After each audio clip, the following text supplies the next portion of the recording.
खुलुमबाय गोजोन फुंबिलिनि गासैबो बडलेण्ड बुब्लिनि अनसायगिरिफोरखौ बरायग्रोबाय। दिनै 13 जुलाइ बृहस्पतिबारनि फान्जामुथिखौ फरायथिनो लादों आं गेवलां हाज'वारिया। फान्जामुथिनि गिबियाव दं मेष राशि। खैफोदनि समाव हरखाब मोजां लोगो मोनगोन।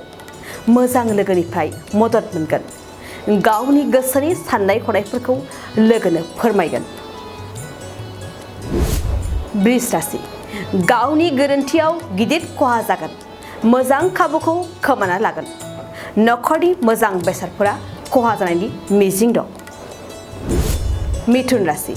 दिनैनि साना नोंथांनि थाखाय गोजोन खुसि जागोन। थांखि जाफुंसारनायखौ लानानै रंजागोन। गोसोआ बांसिन खुसि जागोन। कर्कट राशि। नोंथांनि थाखाय मोजांसिन सान। गोसोआव हास्थायनाय बायदि खामानि मोनगोन। खामानि दामानिफोरखौ गोसो होनानै मावफुंगोन। सिंह राशि। धोरोमनि फारसे गोसोआव सिबिनो साननाय नङा। धोरोमखौ लानानै हारसिङै दुखु जागोन। नखराव गुलुं गुजुं जानो हागौ। कन्या राशि। बिसि फिसाय सानैनि गेजेराव नांलायनाय जागोन। फिसा जेंनानि थाखायनो नांलायनाया गोख्रों जागोन। उन दाहा खालामगोन। तुला राशि। नोंथांनि थाखाय मोजां सान। हरखाब मोजां मुवा बेसाद मोननायनि मिजिं दं। लटारिफोर लायोब्ला खाफाल जुफिनो हागौ। वृश्चिक राशि। आंखालनि समाव नखरा रेहाय मोनगोन। गुबुननिफ्राय रां मदद मोनगोन। नखराव गोबां धोन सम्पति सोरजिनो साननाय फैगोन। धनु राशि। जेरावबो जेंनाल' जागोन। मावनो लानाय खामानिफोराव जेंनाजों थाबथागोन। नखरनि जेंनाखौ लानानै जिंगासिगोन। मकर राशि। नोंथांनि थाखाय जेरावबो बेरेखाल' जागोन। जेखि खामानि मावा जाफुंसारनाय नङा। नखरा नोंनि थांखिखौ हेंथा होगोन। कुम्भ राशि। सोलोंथाइ होसोनायाव मोजां सान। दिनै सोलोंथाइनि जायखिजाया आनजादावनो उथ्रिसारनो हागोन। थांखि होसोनायाव मोजांसिन सम। मीन राशि। नोंथांनि थाखाय दिनैनि साना खैफोद गोनां। गारि मटर सालायनायाव हरखाब गोग्लैनो हागौ। दावबायनायनि फारसे सांग्रां जा।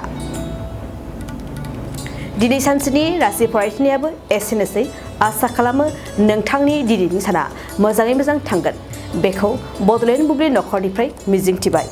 गोजोन्थों। सिक्किम रायजोआव दावबायहैनो गोसो जानाय दावबायारिफोरनि थाखाय मोनसे गोजोनथाव खौरां।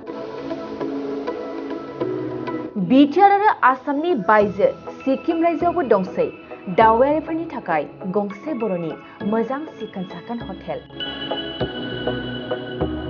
साया ब्रह्मनि नाजानाय आरो सामलायनायाव दायो दावबायारिफोरनि थाखाय सिक्किमनि गेंटकआव खुलिदों हटेल साइमन।